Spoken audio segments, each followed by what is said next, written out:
This is the story of a man named Stanley. Stanley worked for a company in a big building where he was employee number 427. Employee number 427's job was simple. He sat at his desk in room 427 and he pushed buttons on a keyboard. Orders came to him through a monitor next to his desk, telling him what buttons to push, how long to push them, and in what order. This is what employee 427 did every day of every month of every year. And although others might have considered it soul-rending, Stanley relished every moment that the orders came in, as though he had been made exactly for this job. And Stanley was happy. And then one day something very peculiar happened. Something that would forever change Stanley. Something he would never quite forget. He had been at his desk for nearly an hour when he realized that not one single order had arrived on a monitor for him to follow. No one had showed up to give him instructions, call a meeting, or even say hi. Never in all his years at the company had this happened, this complete isolation. Something was very clearly wrong. Shocked, frozen solid, Stanley found himself unable to move for the longest time. But as he came to his wits and regained his senses, he got up from his desk and walked out into the hallway.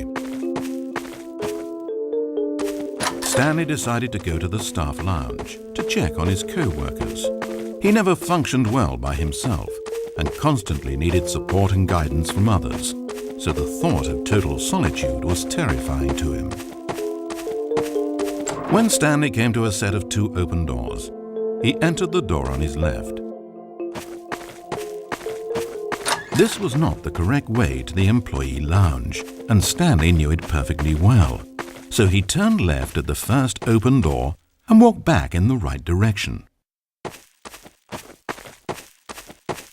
Stanley was so bad at following directions, it's incredible he wasn't fired years ago.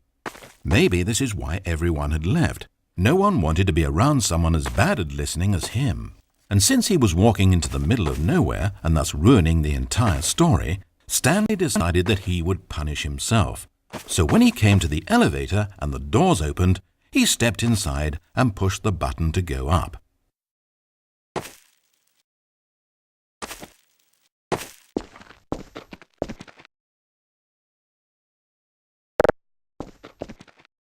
Oh, Stanley.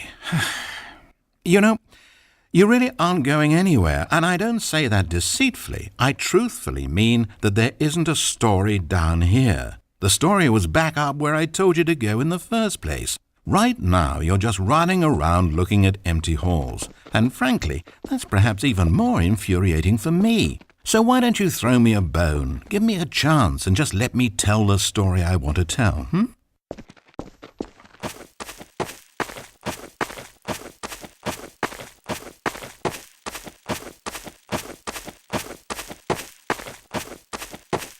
Now listen carefully, this is important. Stanley walked through the red door.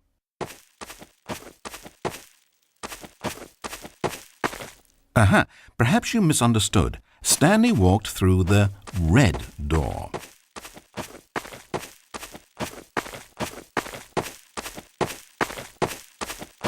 I still don't think we're communicating properly. Stanley walked through the red door. All right, fine, go ahead, Stanley. You want to know so badly what's out there? You want to find out what lies at the end of this road you've chosen? Well, don't let me stop you. You see? It's nothing. No one's even built this section of the map because you were never supposed to be here in the first place. It's just a bunch of skybox and dev wall textures. That's it. Is this what you were looking for? Was it worth ruining the story I'd written out for you?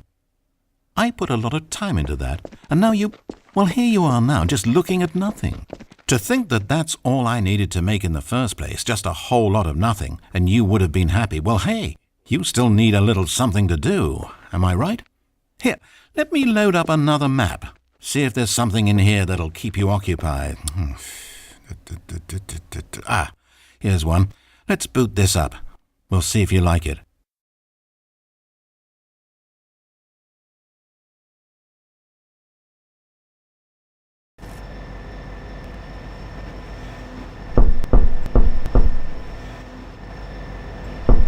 Well, Stanley, is this any better? I don't know why it would be. This map wasn't even made for you. At least I created a world specifically with you in mind. I wanted to make you a leading man. And this one, well, I'm afraid you're on your own there.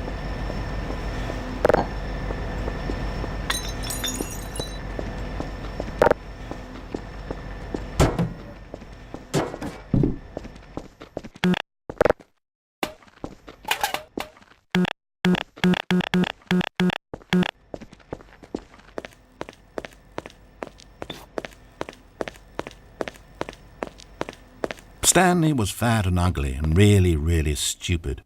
He probably only got his job because of a family connection. That's how stupid he is. That, or with drug money. Also, Stanley is addicted to drugs and hookers.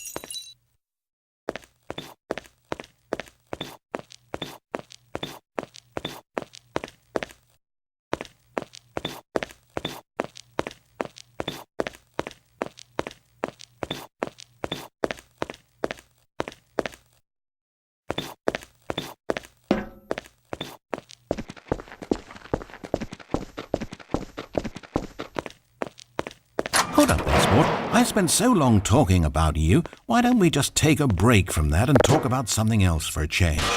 Let's see. Well, according to Wikipedia, more than 90% of the night sharks caught off northeastern Brazil contain mercury concentrations higher than that considered safe by the local government. Now, this is fascinating. Don't you want to know more about the night sharks? Oh, no, of course not. All you want to hear about is yourself, isn't it? Well, fine. You haven't listened to me once so far. I can't expect you to turn that around now, can I?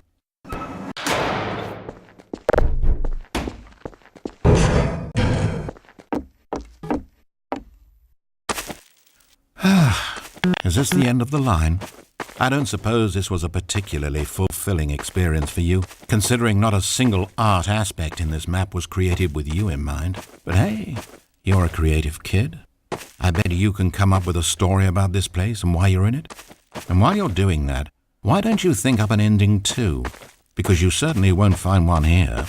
I'm afraid that's the long and short of it. This room and these walls are... Wait. Hold on. What are you doing?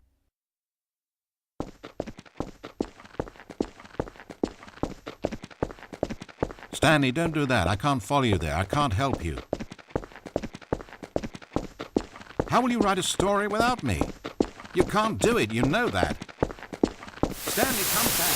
We still have